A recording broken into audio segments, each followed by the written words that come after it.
बऱ्याच वेळा आपण अक्कलकोटमध्ये जातो, पण जिथे आपल्याला ऐतिहासिक काहीतरी बघायला भेटते, म्हणजे शिवाजी महाराजांपूर्वींचं त्यांचे फोटो, जसं की इसवी सन वगैरे वगैरे बरंच काही. तर आहे ना बघा, इथेच आहे ते. आणि इथे तुम्ही नक्की एकदा भेट द्या. तिकीट ₹20 आहे प्रत्येकी. आणि लहान मुलांना तर अवश्य दाखवा. हे वाचून चांगले संस्कार नक्कीच मिळतील. शिवाजी महाराजांचा जन्म, त्यांचा काळ, सगळं काही इथे या हॉलमध्ये आहे. छत्रपती शिवाजी महाराज आहेत. होय का?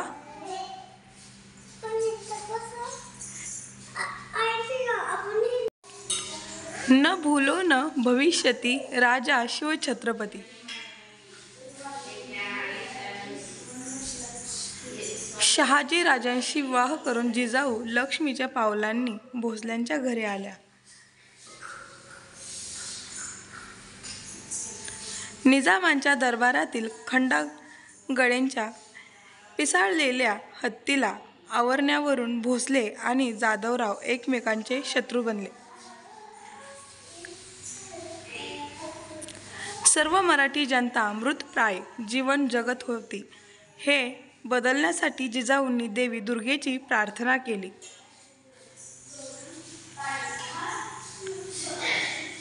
सुलतानाच्या केवळ मर्जीखातर लखुजी जाधवराव व त्यांच्या 3 पुत्रांची क्रूर कत्तल करण्यात आली. ही घटना दिनांक 25 जुलै 1629 रोजी देवगिरीस घडली.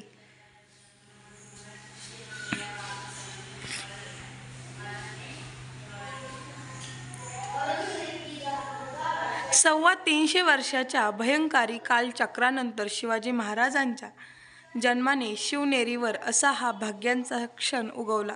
शके 1551 फाल्गुन वद्य तृतीयेला शुक्रवारी सूर्यास्तानंतर 19 फेब्रुवारी 1630 रोजी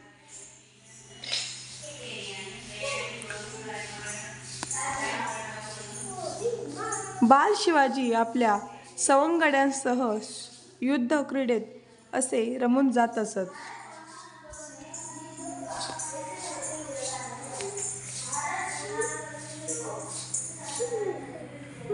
पुण्यात गणपतीच्या दर्शनाने शिवाजी महाराजांनी आपल्या कार्याची सुरुवात केली. शिवाजी राजांची स्वराज्याची स्वप्ने सवंगड्याच्या संगतीत आणि सह्याद्रीच्या हृदयात साकारत होती.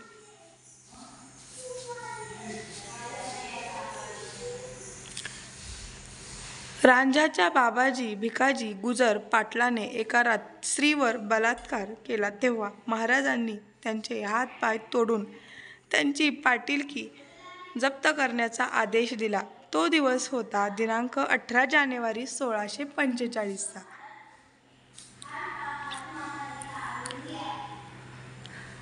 आदिलशहाच्या आदेशावरून बाजीराजे घोरपड्याने दगाबाजीने शहाजी राजांच्या हातपायात अशा प्रकारे बेड्या ठोकल्या होत्या. ही घटना जिंजीजवळ दिनांक 25 जुलै 1648 रोजी घडली होती.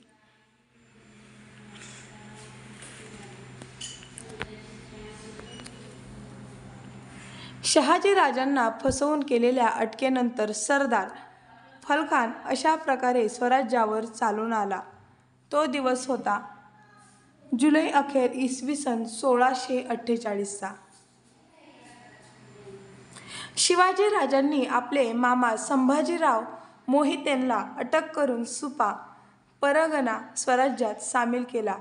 तो दिवस होता दिनांक 24 सप्टेंबर 1656 चा.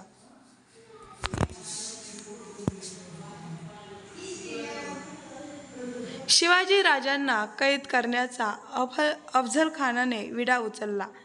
तो दिवस होता इसवी सन 1659 एप्रिल प्रारंभचा. तुळजाभवानी माता श्री आदिशक्ती तुळजाभवानी